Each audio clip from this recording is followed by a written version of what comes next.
So tonight you guys are coming to our lovely training class for treasurers.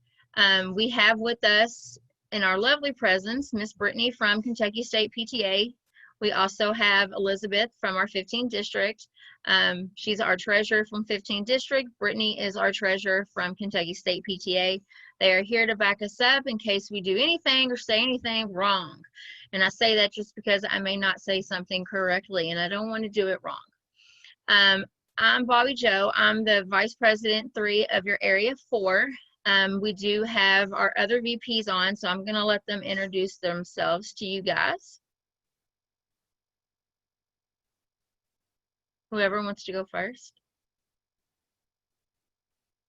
Hello, I'm Carla Robinson. I'm the VP of District 1, Area 1.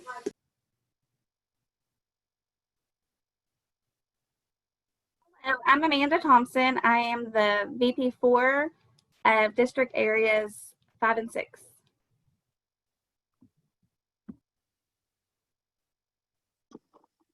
Hi there, I'm Tara Noland. I am also one of the VPs for the 15th district over Area 5. Rhea is also one of our area VPs. She is Area 2. I had to remember there for a second. She's supposed to be on, but she is running a little bit late. If any of you all are in any of our areas, you can always reach out to any of us and we will take care of any of your questions. Again, please make sure you put your name and what school you're from in the chat box. If you want a copy of tonight's PowerPoint, I will email it to you. Just please make sure you put your email in the bottom. This will also, again, go on YouTube later for anybody who is unable to attend tonight's training. There we go. So I'm going to share my screen with you guys so we can begin our lovely meeting. So again, tonight we are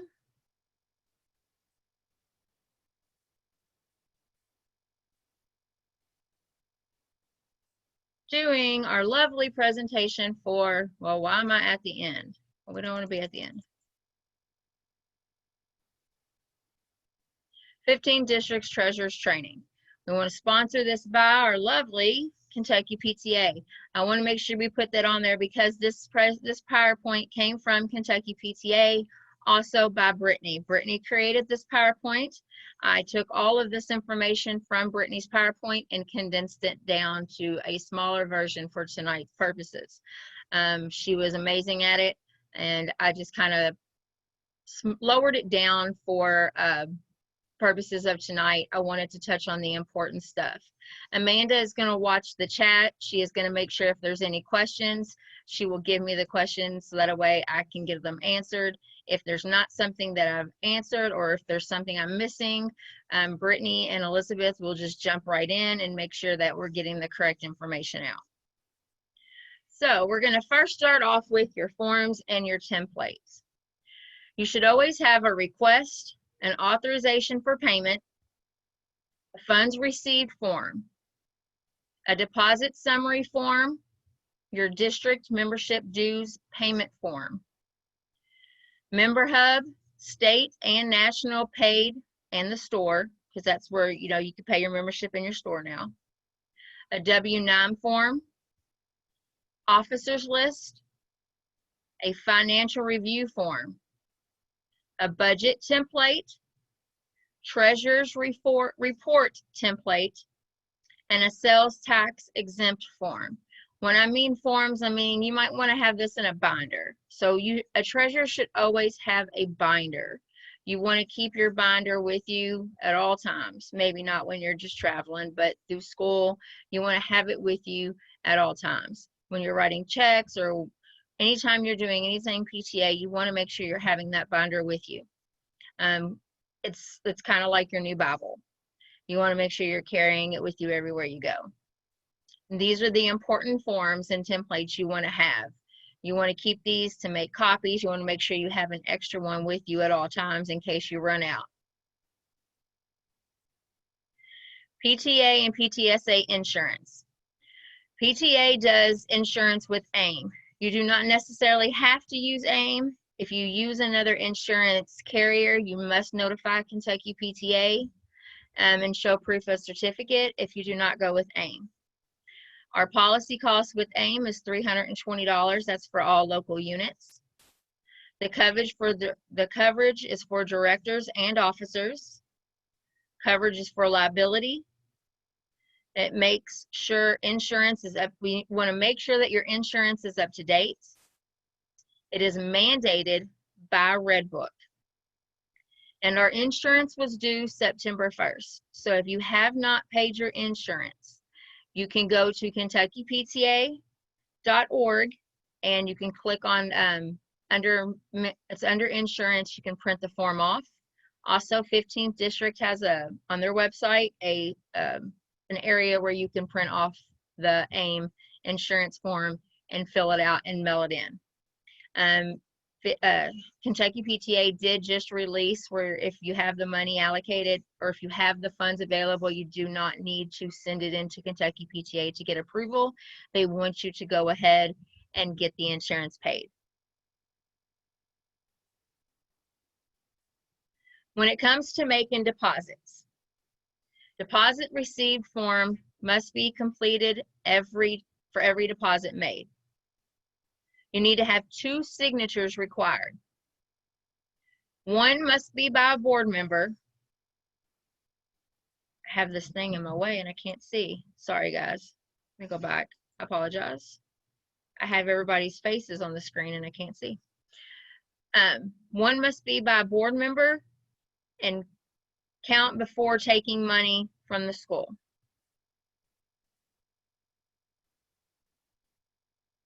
Teachers can watch, verify, and write on the form. So no teacher can touch money. Does that make sense? I know everybody, we talk about that a lot. So JCPS employees are not allowed to touch money. So when you're completing out the form and say that Amanda is at the school and she's the only PTA representative there, but Miss Stevens is still in the building, Miss Stevens can come up and Miss Stevens can watch her take each 20s and count out the 20s, and she can watch her count out the 10s. And at the end of that, Miss Stevens can sign off on that form that she verified her counting that money, but she can't physically touch the money and count it. Don't leave the funds in the school safe. It needs to be deposited by a night drop box or immediately after the event. Only a PTA or a PTSA funds in a PTA or PTSA account. That means we do not hold funds for the school. If they're wanting you to hold the funds for band until, I don't know, say they want you to hold the funds until they can get the next set of new instruments. We do not hold funds. We're not a bank. We don't hold the funds for another organization or for the band or for the chorus or for the orchestra. We only hold funds for PTSA. When it comes to return checks, you all need to develop a return check policy. So if you don't have a return check policy, you need to make sure you put them in your standing rules and a letter in the financial matters. A lot of people, a lot of PTAs don't have them in standing rules. Some PTAs do. My local unit does. We have them in our standing rules. It's a very important thing to have. Sorry, I was looking for something else. I would make sure if you don't, make sure that you include those in your standing rules. Deposit summary forms, they need to be completed every day, and every time the funds received forms, I'm gonna have a typo there. If there are multiple budget lines affected, attach each deposit slip from the bank to the form. So each deposit slip from the bank needs to be attached to the form. Elizabeth, Brittany, am I leaving anything out there? You are good. Okay, I just want to make sure before I move on. Any questions here, guys?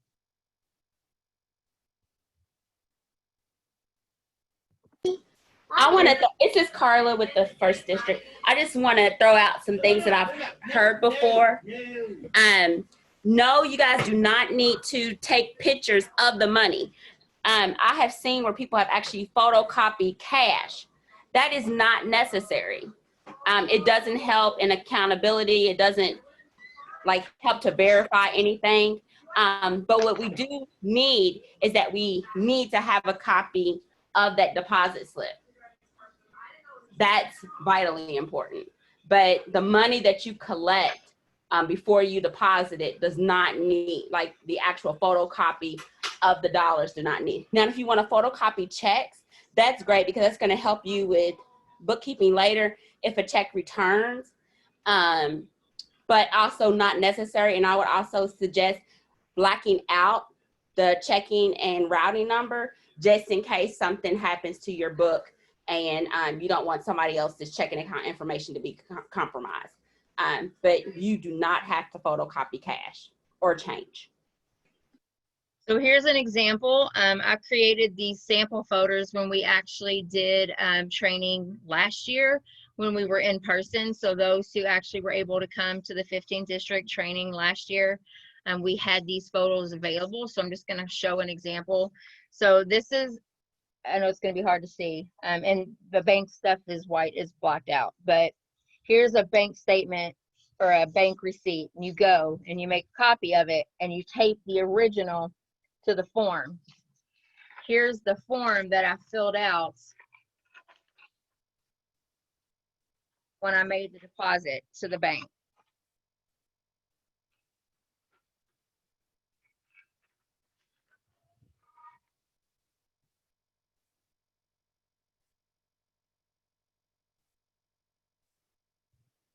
So I know it's kind of hard to explain when we're not in person, but when you fill the form out, you want to make sure that you also attach the bank. Like there was a check.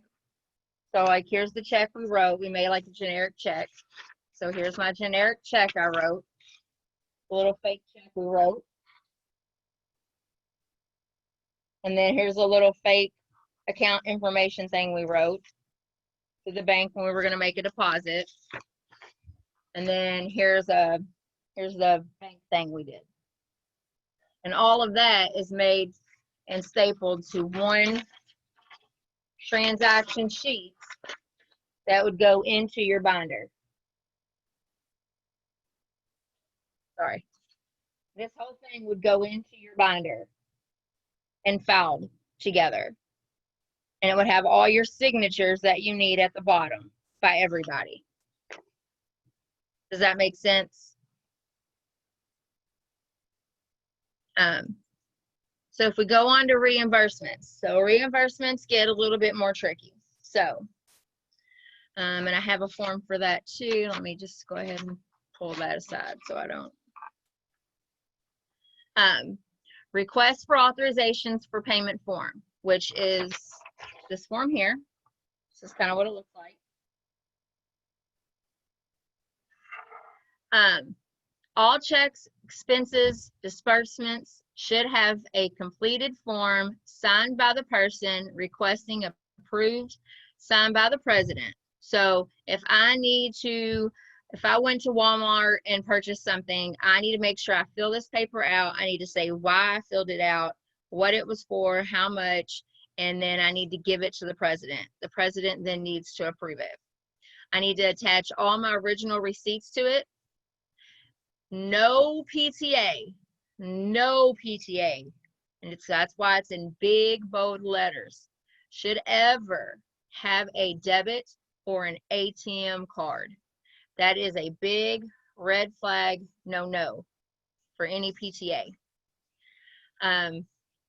No blank checks or made payable to cash. No paying in cash. No gift card purchases, and no PayPal. When it comes to cash box receipts, deposit nightly, create a form, and you need to have it in your standing rule. Deposit it for the same amounts, and make sure 2 people verify the money. So if you're going to do a cash box for, say, a cash box reset for concession stands for that night. You need to make sure same amount that you took it for is the same amount you're depositing.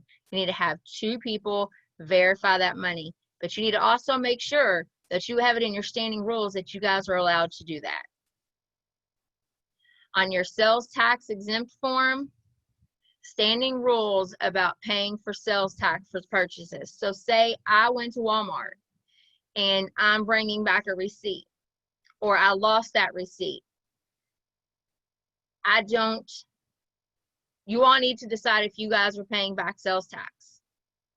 Because if I come back and I paid out of my own pocket, I shouldn't get sales tax paid back. Am I saying that correctly? Yes, you don't yes, so we don't reimburse for sales tax. Correct. So you all need to make sure, and you all need to put that in standing rules if that's what you all are going to do or not. Usually we do not, but you all make your own standing rules. So those are things that you all want to discuss in your standing rules. And again, here's a form. It's just, this is what the forms look like. These are the forms that we give out at Kentucky PTA, and they're on 15th District.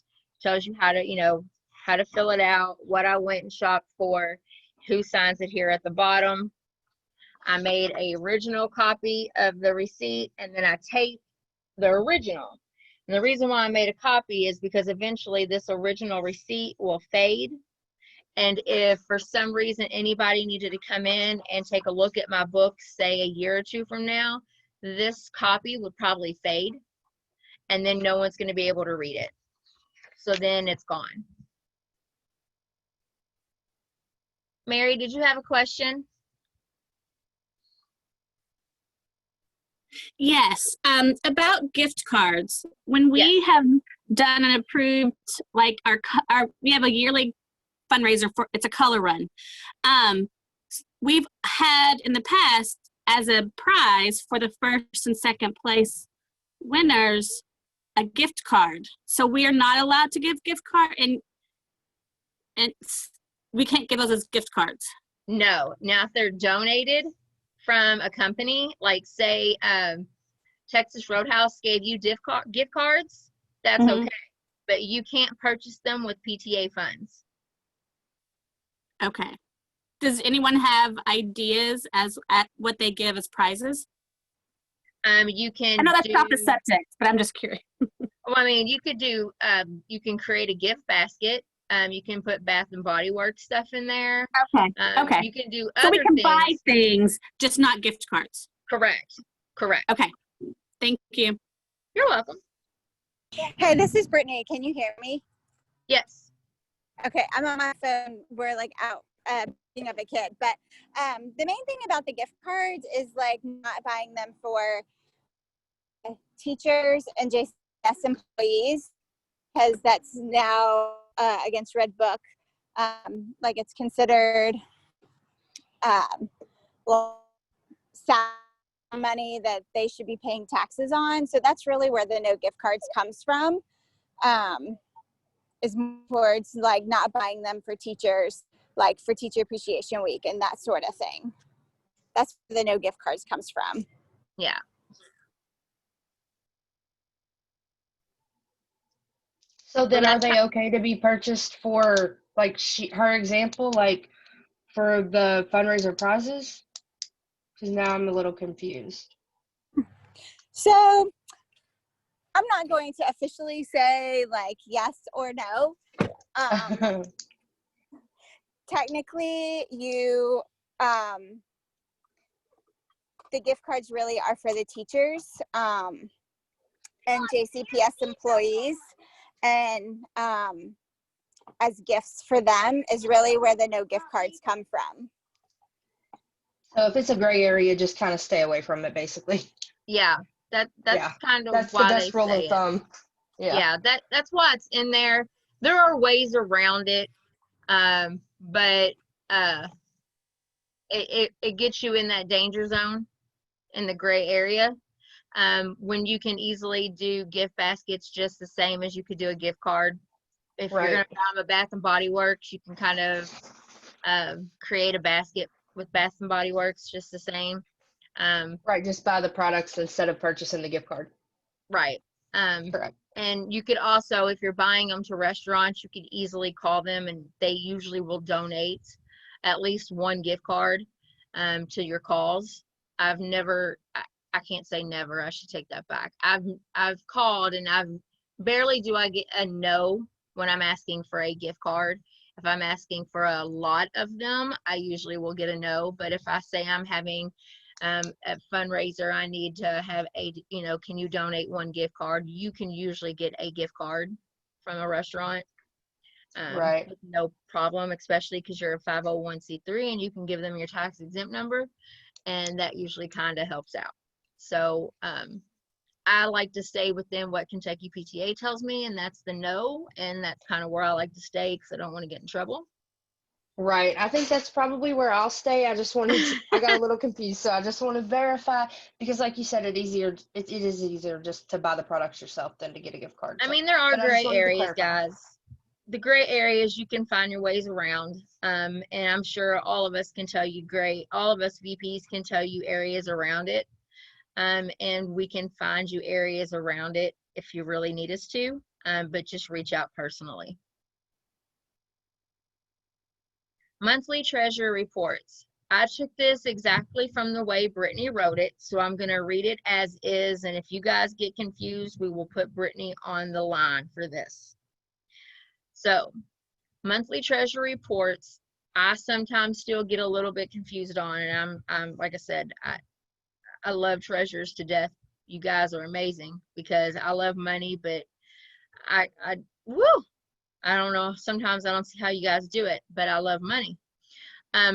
So when you do a reconciliation, okay, you want to have the previous month statement reconciled and balanced. You want to provide a copy of the budget and the bank statement. So A, budget balance on date equals 0. B, outstanding deposit equals 0. C, checks not cleared previous month equals 0. And D, ending balance on the last day of the month equals 0. So then you come to your next line, the current budget and your check register. So the month to date of current meeting. So that would be the month that you're having your meeting in. That would be your current budget and online printed out of the transactions if available.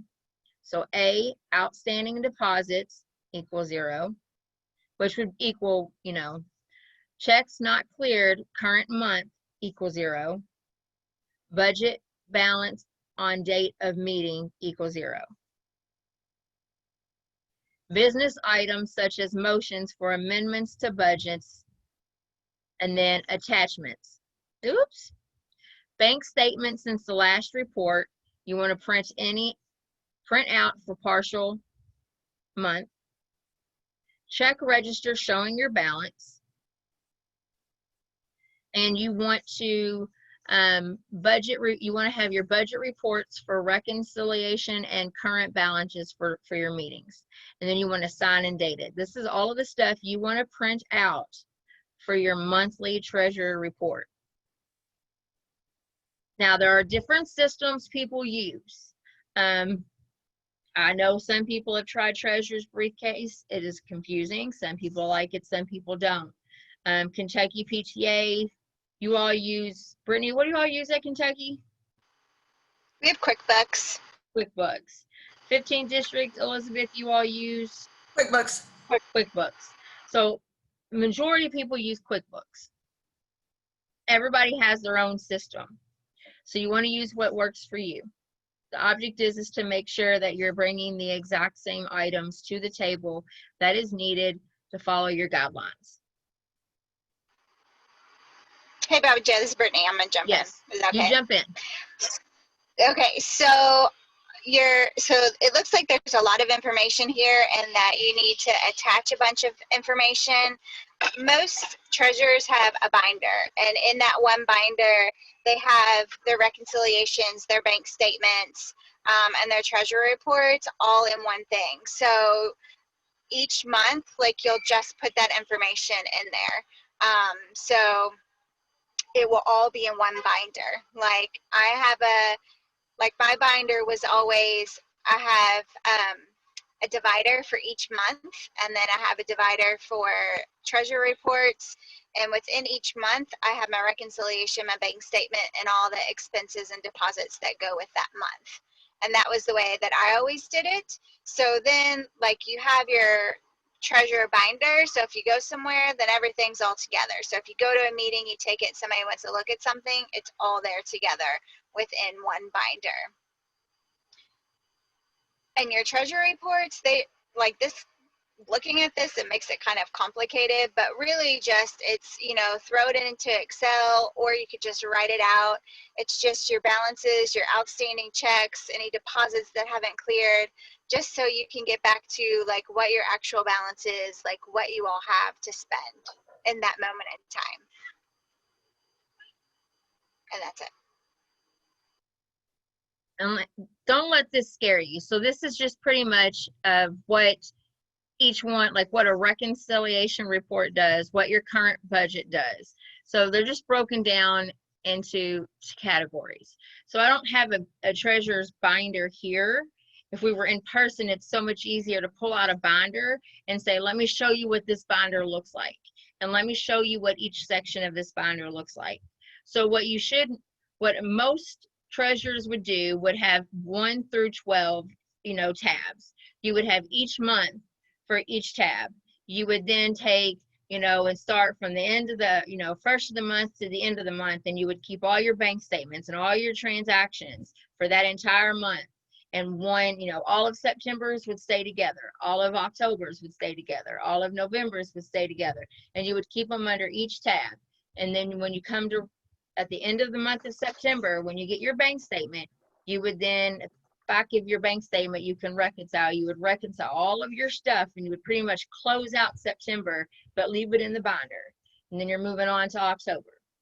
Then you're going to keep all of October stacked together, and then when your bank statement comes, you're going to reconcile that bank statement. And you're going to close it out. Keep it in the binder. But you're going to do your treasurer's report based on bank statement. You want to make sure your bank statements match everything that's in your binder. If you're missing something, you've got to go back and figure out where it is. Is it a non-significant fund fee? Is it a 25-cent fee from a hidden fee that the bank has? Is it a transfer fee from, say, Member Hub somewhere? I don't know, I'm just throwing things out there. You know, is it a paper fee? Is there a fee somewhere that maybe you all didn't know that was happening, and you're just missing a paper on, because you want to write a form out for every single transaction. So if it is an insignificant fund fee, you're going to write one of these papers out for it, so you know that it's happening, and you're going to put it in your binder so you can reconcile it. So you just got to make sure that you're catching everything on that statement, and it's going on a piece of paper and into your binder. That's what I've done. Now, again, not everybody does it the same way, but everything needs to match. What's in your binder needs to match what's on that bank statement. And I know a lot of this stuff is just words on a spreadsheet or words on a PowerPoint. But in reality, it's what matches in this paper on your bank statement needs to match what's in your binder, and it needs to match what's in that account. So that way, when you're pulling your reports to take to every meeting, everything matches. So your president sees what you have, and everybody on your board sees that everything is matching correctly. So I actually have a binder that I got from Amanda. She was super helpful and let me have hers. If you'd like, I could show it on the screen because I have it here with me. I could You turn can my do camera that. on and show everybody. Yeah, we Because can she do got that it- at the end of this, and you can flip Yeah. through it and let everybody kind of see. Those who maybe have not been a treasurer can just kind of see what one looks like. You can do that. Yeah, Because that was my I gave concern. mine to my new treasurer, Yeah, which she is gave me hers temporary. because I was like, what is a binder? What is it supposed to have? So she gave me hers, and it was super helpful because it was already all laid out. She had everything ready for me. And that's the main thing too to remember, guys. Keep everything, because your goal is to pass your binder on to your next successor. So your goal is to keep good notes, good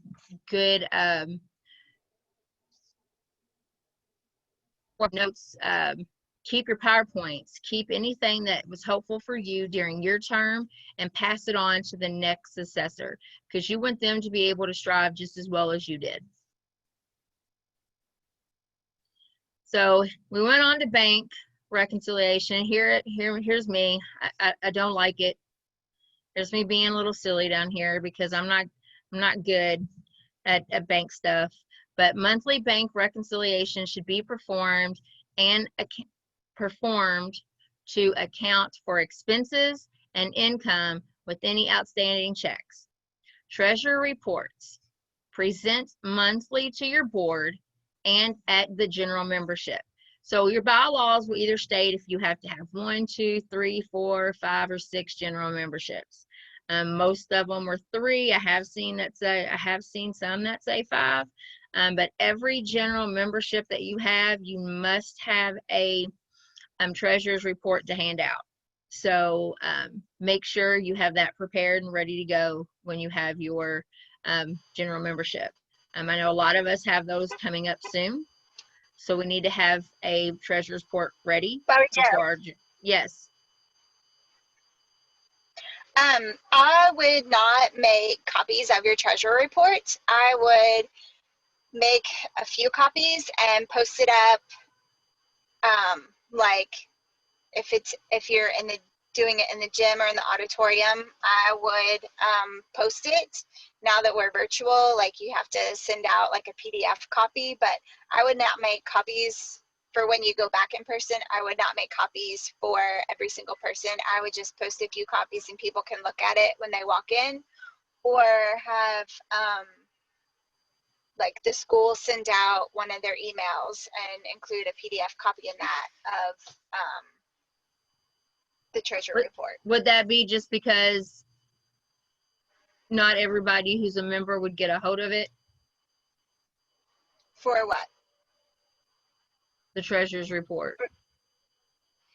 Or just for saving paper purposes? Just for saving paper, like, Gotcha. You know, at our membership meetings, most of the papers, even the agendas and all that, are left on seats. Nobody takes it with them. So Gotcha. Just for not having the paper everywhere, or you know, wasting the paper, I think just posting a few copies, you know, on the gym door when people walk in is fine. Or if you're doing virtual, just having them send a PDF with your agenda when you send it out. Okay, so before I send this out to you guys, I will update beside here in parentheses also to send virtually. That will also help out too, and remembering. Or if you're doing a virtual meeting, maybe you don't send it out to the whole school because not everybody's a PTA member. Maybe you just show it in your virtual Zoom meeting that you have and give people a chance to look at it that way. And then if they want it to be sent to them, you could do it that way. Just another option.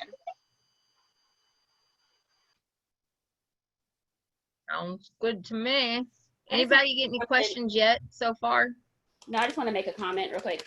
Just for transparency, you guys, if somebody asks for it, member or not, go ahead and send it to them. Our treasurer information, our PTA information should do nothing but encourage parents and others to get involved. They either will see how much money we raised and know that the work that we're about to do is about to be tremendous, or they're going to see how much we don't have, and they are also going to be encouraged to say, you know what, I need to make sure that I join, or that I'm participative, or that I support the PTA because I feel like they need to make more.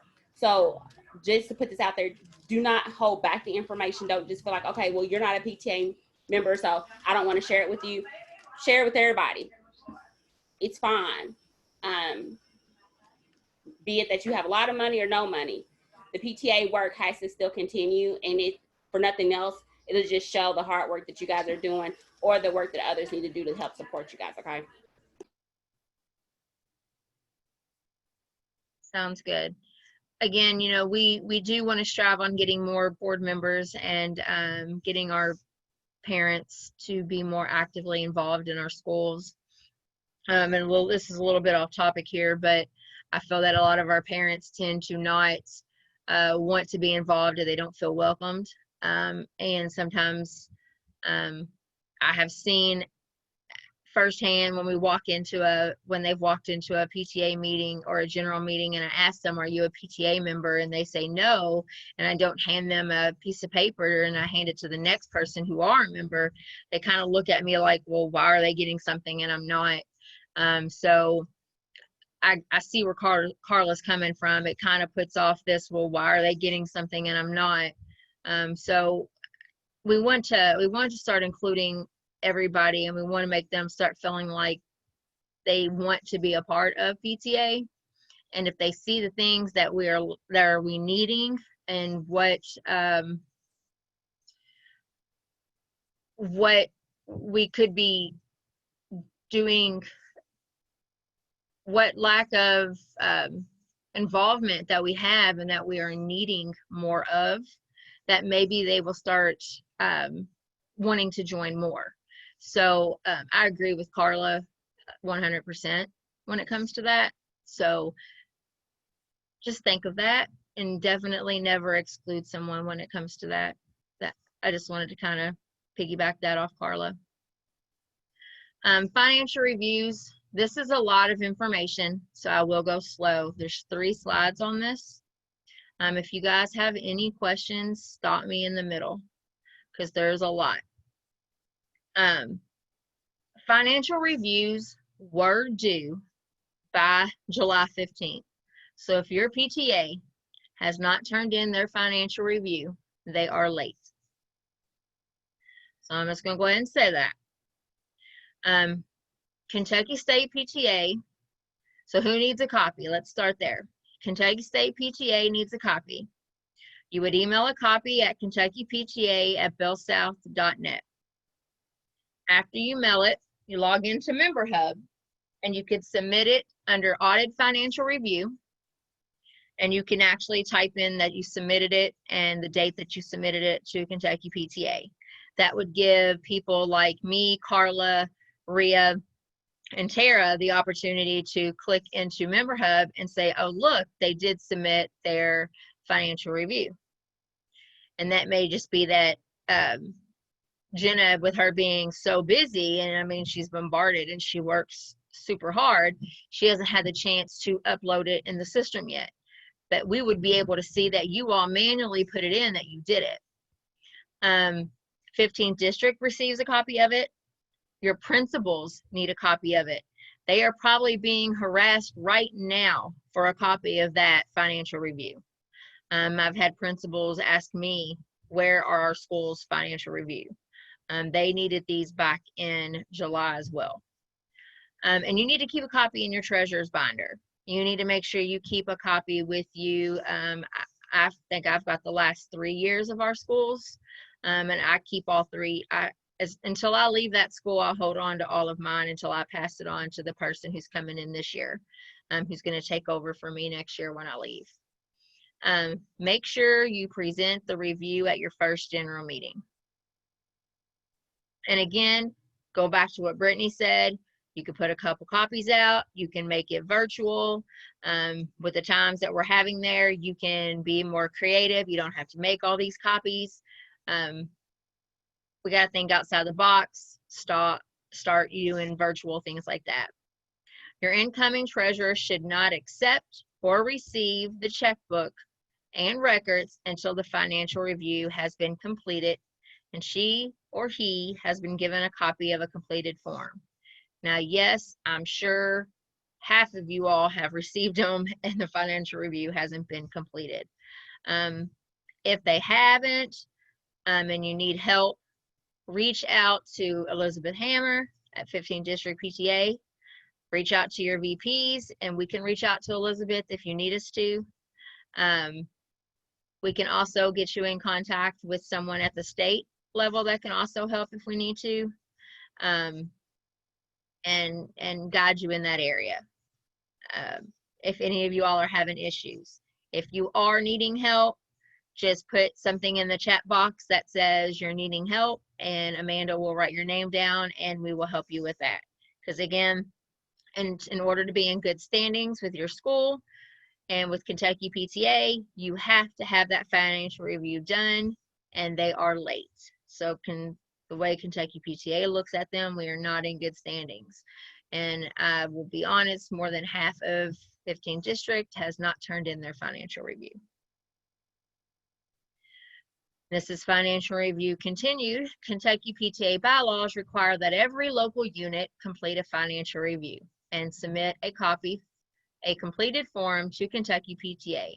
A financial review must be completed every year, even if the current treasurer has elected for another term, and or if a 2-year term. So even if you're the treasurer for 1 year, 2 year, 4 years, you still have to do a financial review every year. The purpose is to clarify the accuracy of the books and the records of the treasurer, and to assure that the membership, that the association, the resources, the funds are being managed in a business-like manner, and the regulations, establishments for the use. What you need for the financial review. The financial review is July 1st through June 30th. You want to check your bylaws to confirm your fiscal year dates. The treasurer should provide the following to the reviewers. So your reviewers should be 3 members, not your check signers. They cannot be check signers. They have to be 3 PTA members. A copy of last year's financial reviews, a copy of the approved budget for the year along with the board minutes approving it, all approved board and executive minutes, treasurer monthly reports and reconciliations, the checkbook with registers, including the voided checks, all bank statements for the year of all accounts, including any savings. Hang on, Mary, I'll be with you in just 1 second. I'm going to read these and I'll get right there with you. All funds received forms along with the deposit receipts that include the signature forms with 2 people. All reimbursements and authorization forms signed by the president with the receipts attached. The current bylaws and standing rules. A completed current year financial review without signatures. A form. Sorry, I was letting somebody else in. Sorry, guys. A form can be found on the Kentucky PTA website. My screen's got people. Go away. Sorry, guys. Can be found on the Kentucky PTA websites at kentuckypta.org. And I know, Mary, you had a question.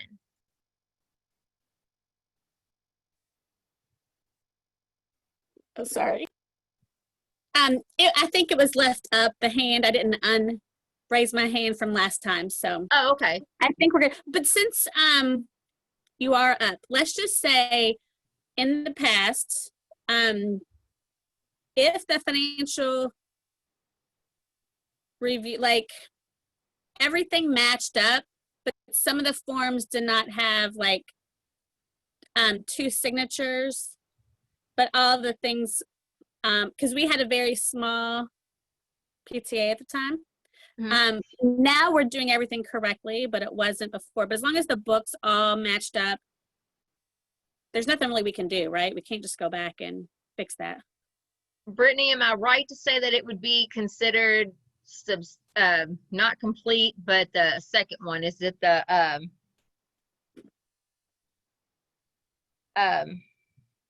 why do I can't get it out? Substantially, are you still there, Brittany? Hey, Bobby Joe, it's substantially correct. Is the I second. think, okay, I was like, I knew it was something. I knew I was I was on the right track. That's what they would mark down, correct? Yes. So you've got Okay. your choices are correct, substantially correct, incomplete, or incorrect are your 4 choices. Okay, I'll just confirm that that's what was written on it. All right, Bobby Joe, I've got to bop out of here, okay? All right, thank you. See you guys. Thank you. And if you all ever have any questions, I don't know if you all have Elizabeth's number or email address. I will give you guys her contact and let you all be able to reach her. It looks like Brittany is not on here anymore, but I will give you guys her contact. When it comes to the financial review, you all can have a CPA do it if your budget allows. You all can have someone, you all can pay someone to do it, but remember you're taking away from the kids when you do that. I wouldn't recommend doing that because you have members, your parents, that can look at your budget and look at your book and can do it. And you know, your teachers are on that, your teachers can do it. And it can be anybody that's a paid member. It just cannot be anybody that's a check signer. So you've got a lot of free options to use. And if you keep good books, it's easy to do.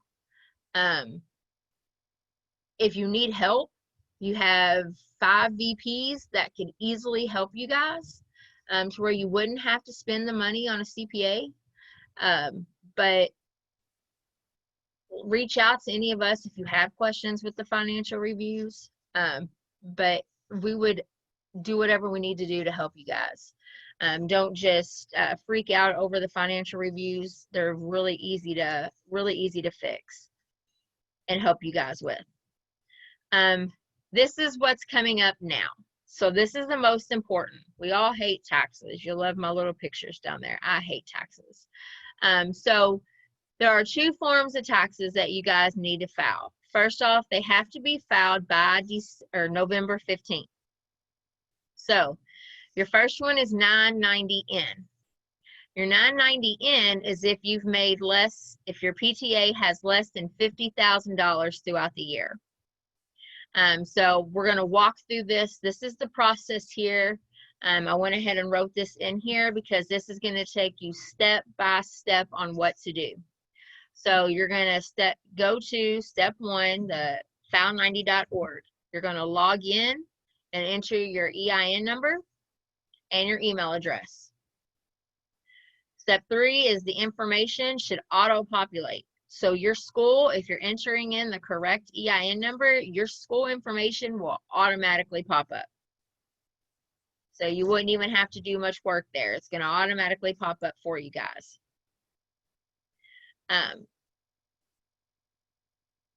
Step 4, make sure the box is green next to the 50,000 or less. Step 5 is click next and fill out the remaining request information. And I think it's like your name, your address, stuff like that. Step 6, click process to payment. It should always come up 0 because state PTA pays for us to do this for free. If not, contact district or state treasurer. So you wouldn't proceed, you would just back out and contact state or district, but it will always pop up 0. 7, submit filing, and then that's it. If this did not kind of walk you through it and help you when you get in there, there's also instructions found at the KentuckyPTA.org. But this is pretty much exactly what to do. It took me maybe 3 minutes to file my taxes for our school. Now, if you make over 50,000, the process is longer, but this is for those who make 50,000 or less. Completing an e-postcard, I'm gonna be honest, I don't know much about that, and Elizabeth and Brittany are not on here, so if there's any questions, I will get you answers. But I'm going to give you this information here. Completing an e-postcard requires the 6 items listed below: your EIN number, your tax year, your legal name and mailing address, the name and address of your principal officer, the website of the organization, confirmation that the organization's annual gross receipts are less than 50,000. I think my little guy here cut it off. And remember that they are due by November 15th.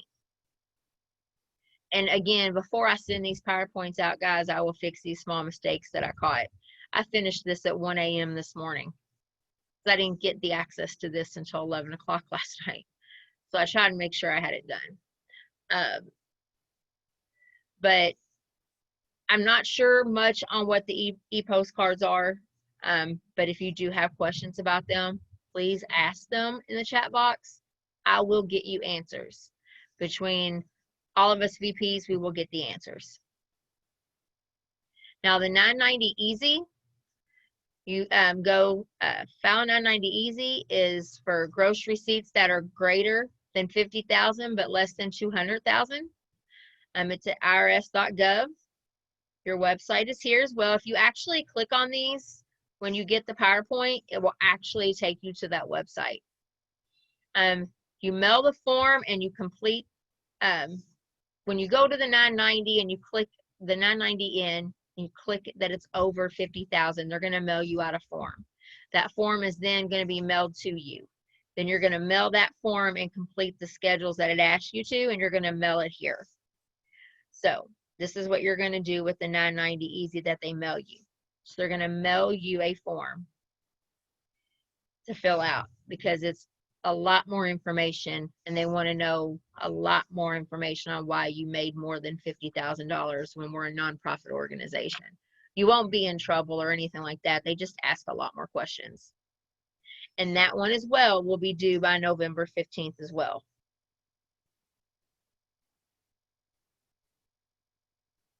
And this here is all your resources. So financial matters you will find on pta.org.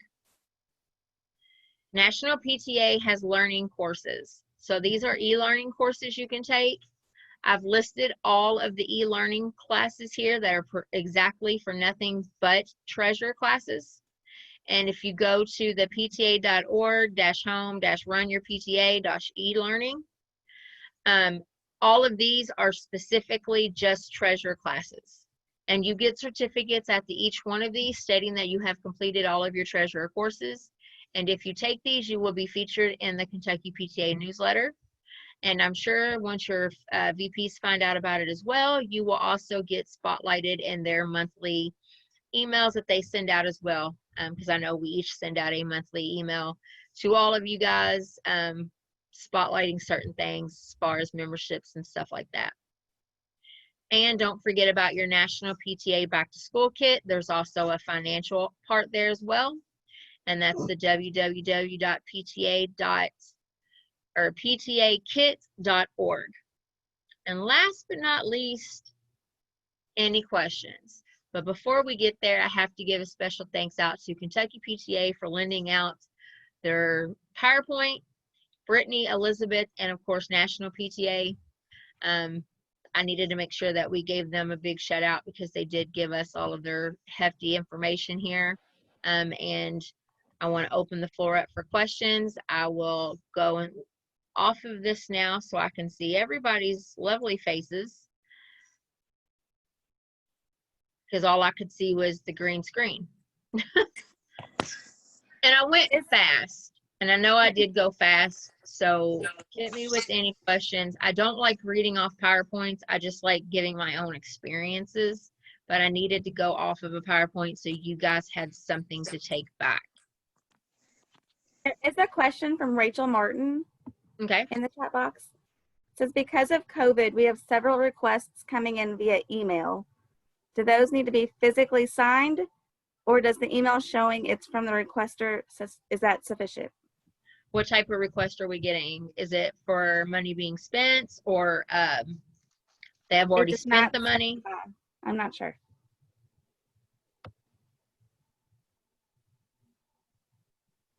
Is it money already being spent?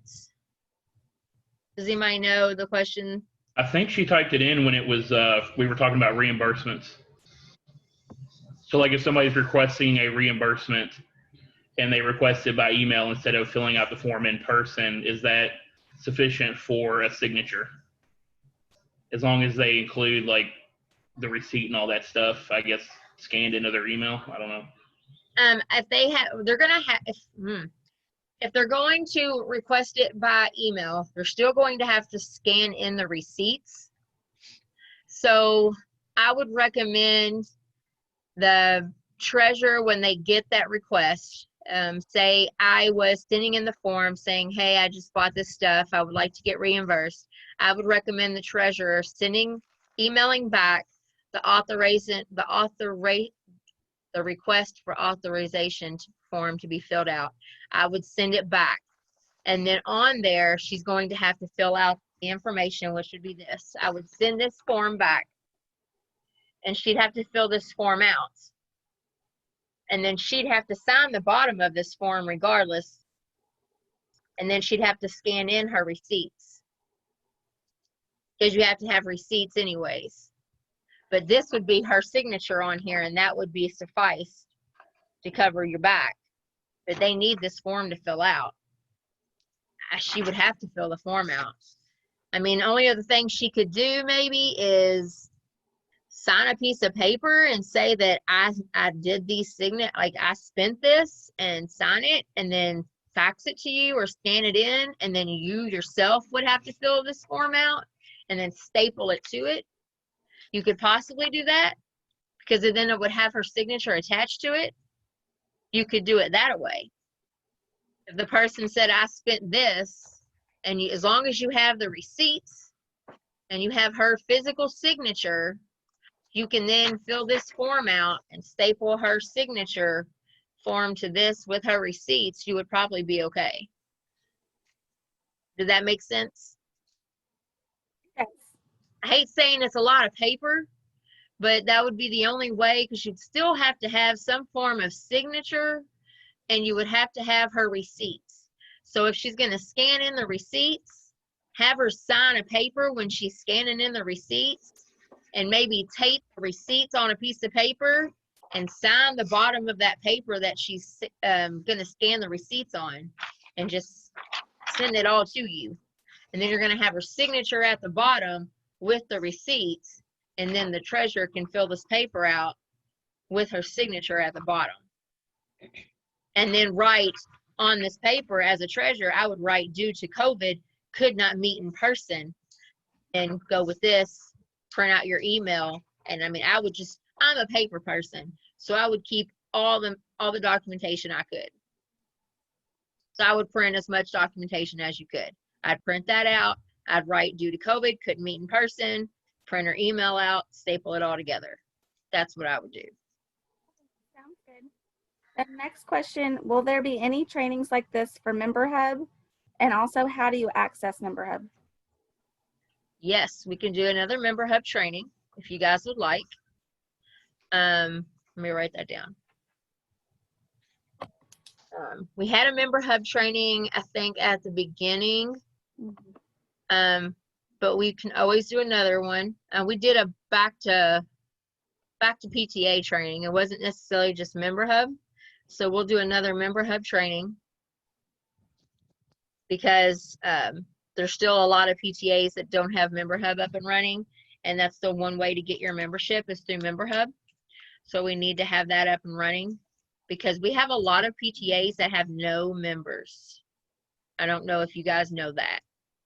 Half of our PTAs have no members. So we need to, and that's teachers too. Like, we have no teachers as members.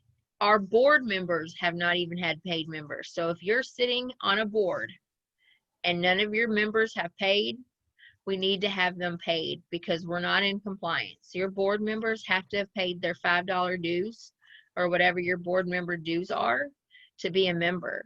So every PTA should have whatever amounts. If you have two, or if you have just a president, treasurer, or secretary, the 3 minimum, everybody should at least have 3 paid members right now, no matter what. And we don't even have that.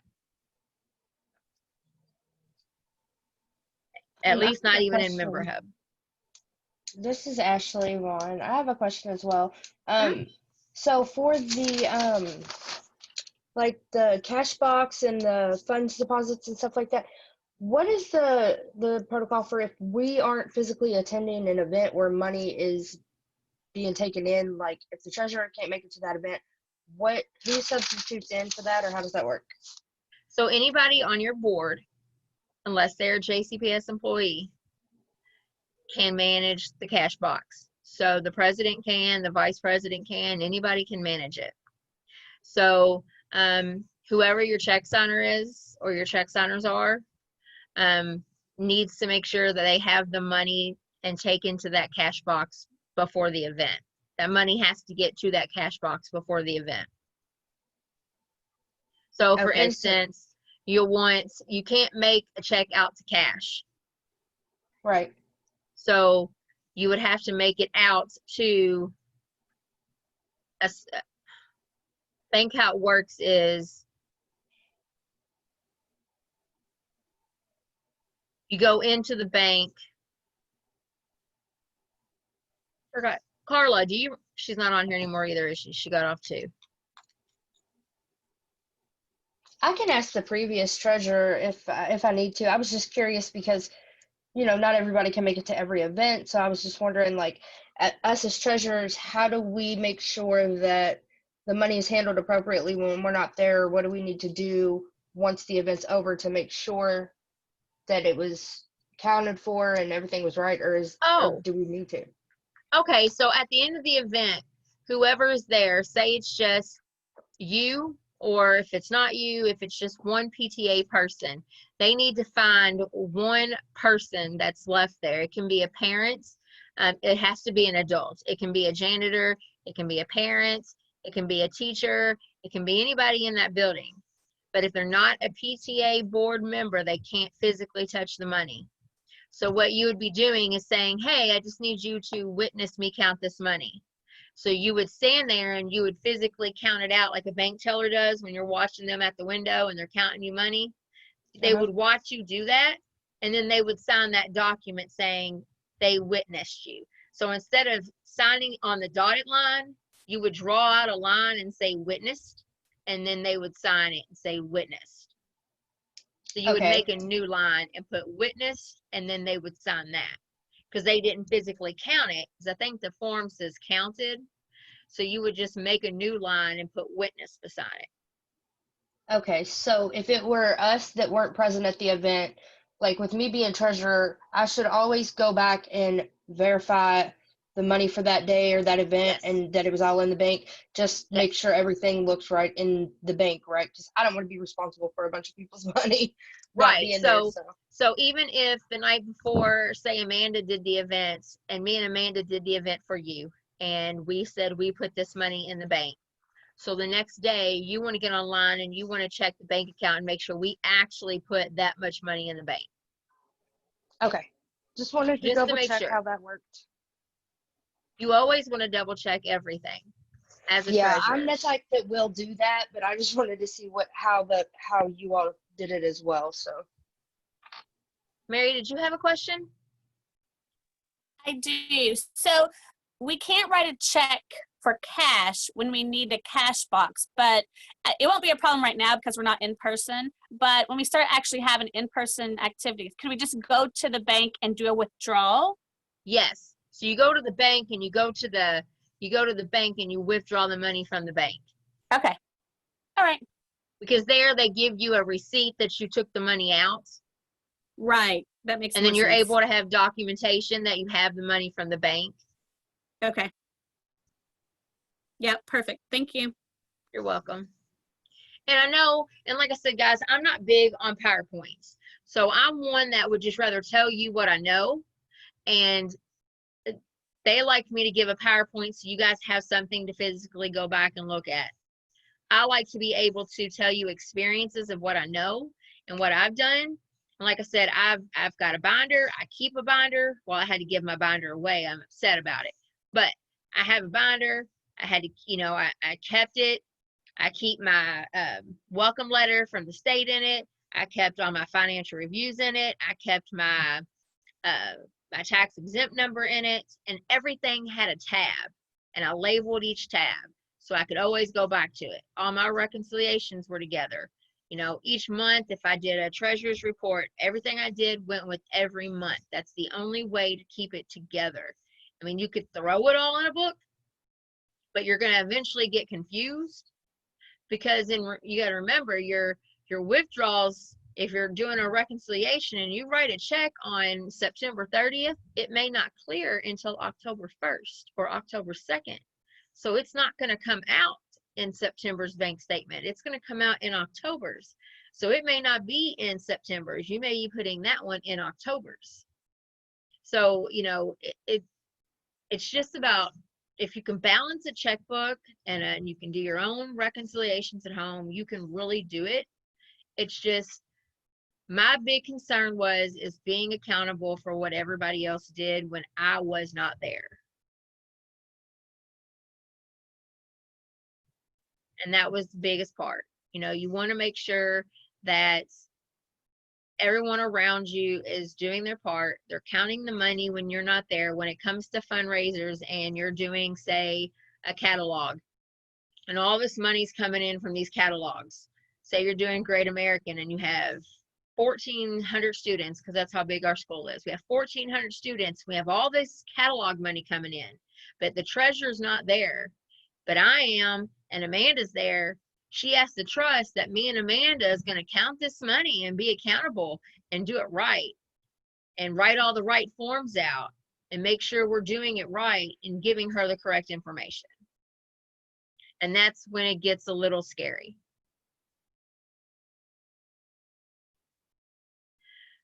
Does anybody else have any other questions before I don't want to keep you guys much longer. Do you all have any other questions? I have a couple. Yeah, go ahead. I put them in the chat, but number one, the deposit form that you showed, we have all the other forms, but for whatever reason, we don't have that. So I want to obviously implement it. Can I get a copy, example copy from somebody so I can create one? Yeah. Thank you. If you know, if you can email it or whatever. Okay. And then two, what consists of, I guess, the fiscal year for that 990N form? Is that July 1st to June 30th? Whatever receipts are coming in, because unless your bylaws say something different. So some bylaws have it to where the physical end could be September. Very few bylaws say that. What school are you with? Audubon. Do you know, Amanda? All right, I'll look in your bylaws, because I'm getting my list. I'm getting the list together for Amanda's bylaws that I'm still working on getting together. I promise I will get her those. That has everybody's bylaws in them. I will get your all's list. I'll get that list together so she can have them. That'll say when your all's, like, what your year's end. If it ends July 31st, then you guys are the normal timeline. Okay. Yeah, because I mean, since COVID started, of course, that interrupted all of our receipts coming in from March on. And then now, because based on our past history, we would be potentially over 50,000 in receipts. But now I don't think we are for this particular year. So I'm just trying to figure out how I need to do that form. Do I need to do the one under 50,000 or the one, or the, you know, with the other one you were talking about, I think. Let me see. I might have that one paper on me that says what everybody's. Come on.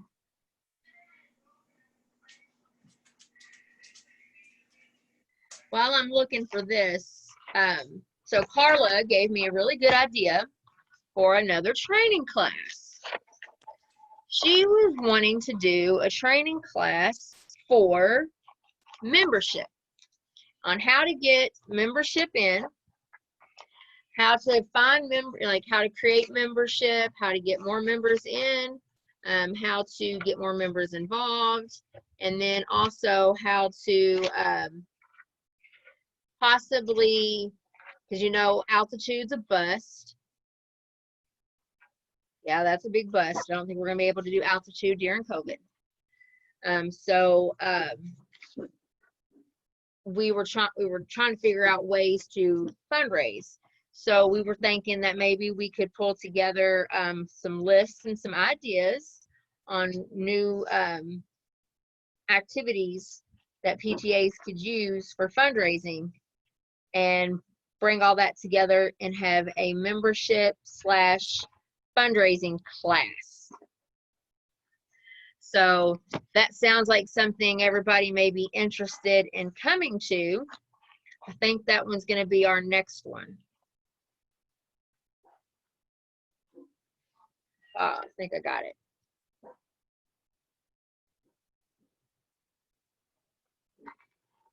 You guys think that may be one that sparks an interest? I think that's the one we're going to possibly do next, and then we're going to throw in another member hub.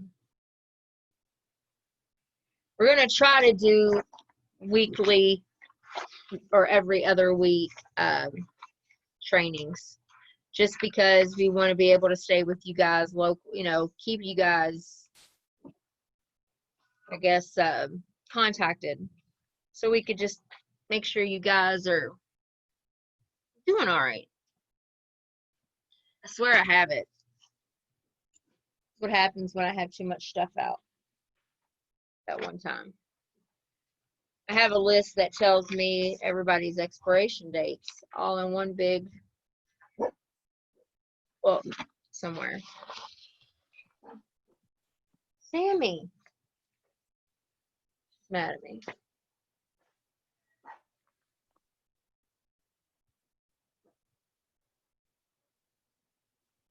All right.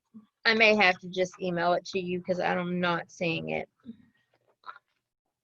Thought it would be super easy to find, but No worries. And I probably can find out. I can just ask our president.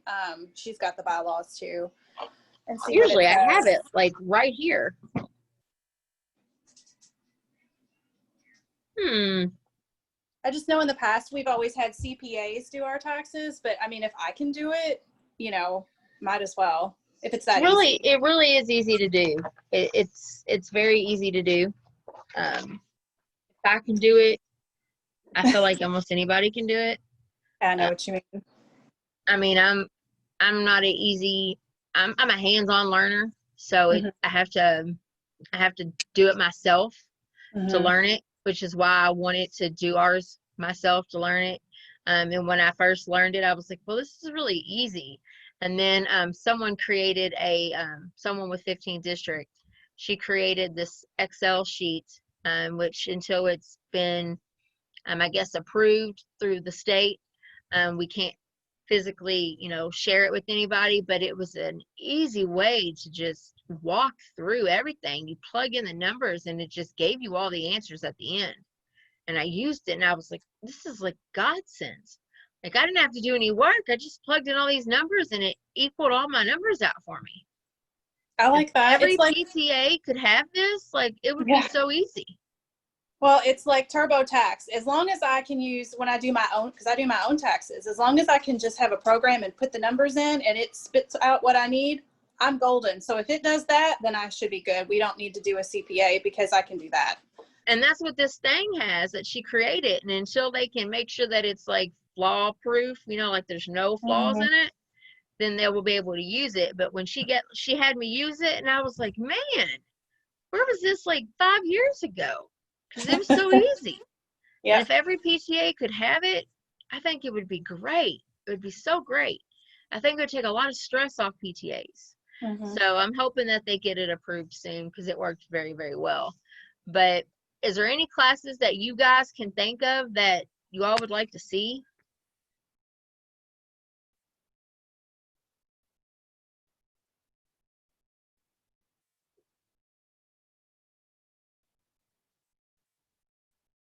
Several comments in the chat. They really want the member hub training. Member Hub, we can do Member Hub before the membership. That way everybody has another refresher before Member Hub or before membership.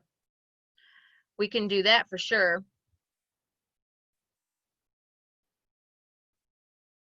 So why don't we try to do that first? We'll put that one on the meeting. We'll do that one first.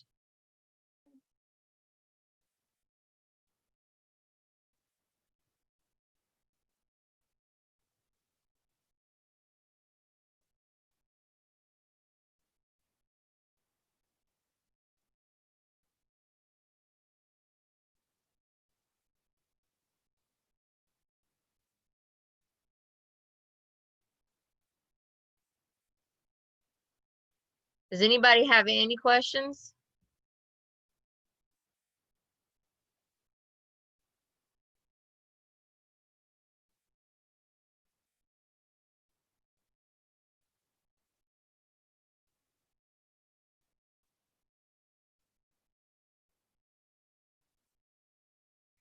And also remember, guys, when it comes to check signers,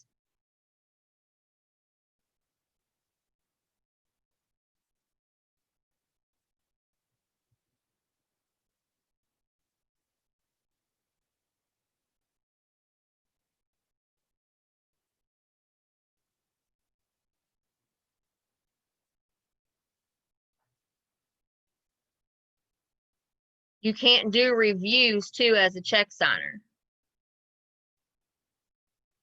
So I want to make sure you guys know that too. As a treasurer, you should be there. You just can't sign the form. You can't be Right. the one to actually So be on the committee. You can't be on the, so I want to make sure that everybody knows that on the financial review form, you can't sign the form. You have to find 3 other people on the board to sign that financial review form. So if Amanda's the treasurer, she can't sign off on that form. She can get me, she can get, I'm just going to throw names on the screen. She can get me, she can get Kathy, and she can get Cameron to sign off on that form. But she can't sign it. So 3 people can sign it, but you as the treasurer cannot sign that form. It has to be 3 different people. And then also remember too that there's something else I wanted to say too. When it comes to budgets, you have to wait 7 days to create the budget to bring it to the general public. So when we're doing the budgets and you're trying to bring it to your general membership, we need 7 days. So we can't say, okay, we're going to create my budget tonight, and then I'm going to pull all of our 10, our general membership tomorrow, and we're going to get the general membership tomorrow to approve our budget. We have to wait 7 days before we bring it to the general membership to approve the budget. We have to give them at least a 7-day notice, unless your bylaw says you can do it within a day. I have not seen many that say that. Most, if not all, bylaws say 7, but check your bylaws. There's a spot that says general membership in your bylaws, and then it says down there, it'll have it in parentheses, and it'll say how many days. It'll say the minimum requirement you need, and then it'll say 7 or 8 or 10 or 3 or whatever days after that you can submit your budget to your general membership. So I wanted to make sure I said that. I hate that everybody jumped off a little bit, but those are things I wanted to make sure I told you guys too before everybody got off. If you guys don't have any other questions, I will make sure that we are going to do a deeper dive into the PTA Cares, because this is one of the things that we are pushing for our families. A little bit about PTA Cares real quick for you guys that are on, if you want to put the word out. This is more for our parents and our families who need more services than just clothing assistance. We ran into some situations when COVID hit that parents had deeper needs than just clothing and what we could do for them at CAP.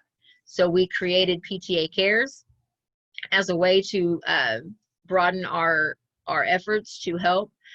We helped a family get a refrigerator to help house food for them. We're opening up our horizons, or broadening our horizons to reach our community that need us the most now more than they ever did. So PTA Cares is our new baby. It's for our community. We care about our community. We love our community. And JCPS is supporting us with our PTA Cares. They are, doing whatever they can to help us. I know they're putting us in their JCPS daily emails that go out every once in a while, trying to showcase some of the things that PTA is doing as well. So these are just little things that matter. So PTA Cares is one of those. So we will touch more base on PTA Cares. That's Autumn's like golden baby right now. So I'm going to have her do a class on that. But we will definitely do a membership and a member hub training, because those are the next big things that I think are important. Please, please, please make sure that your PTA board members have paid their $5 or whatever your membership fee is. Because if Jenna starts getting into the checking our good standing and she finds out that our board members have not paid, she will start reaching out to us and saying, why are your PTAs not even members? Because we all have to be paid members to even be on the board. So we need to make sure that our PTAs are being paid members. So if you haven't, please reach out to your rest of your board members and let them know they need to pay their membership dues. Because I know I just did my report today, and out of all 30 of my schools, I have 4 schools that have even paid membership. That's it. So, and I'm talking board members. So we need to definitely, we need to push, guys. Just because we're at home doesn't mean we're not here for our kiddos. So let's see what we can do, and let's push for our kids. Because again, this is what we do. We advocate, and they need us right now. So I'm one who doesn't really care much about fundraising. I care about advocating. So whatever we can do. If you guys got ideas to advocate, let's hear them. Let's come up with advocating seminars or trainings. Whatever ideas you all have, let us know. I don't want to keep you all anymore. My goal was to get off at 7:30. It's 7:29. So I hope you guys have a wonderful night. And if you all have any questions, reach out to any of us. Amanda, you have anything? No, but thank you all for coming and staying the whole time. Yes. Thank you all so much. And I hope you all did learn something out of this. You all have a good night.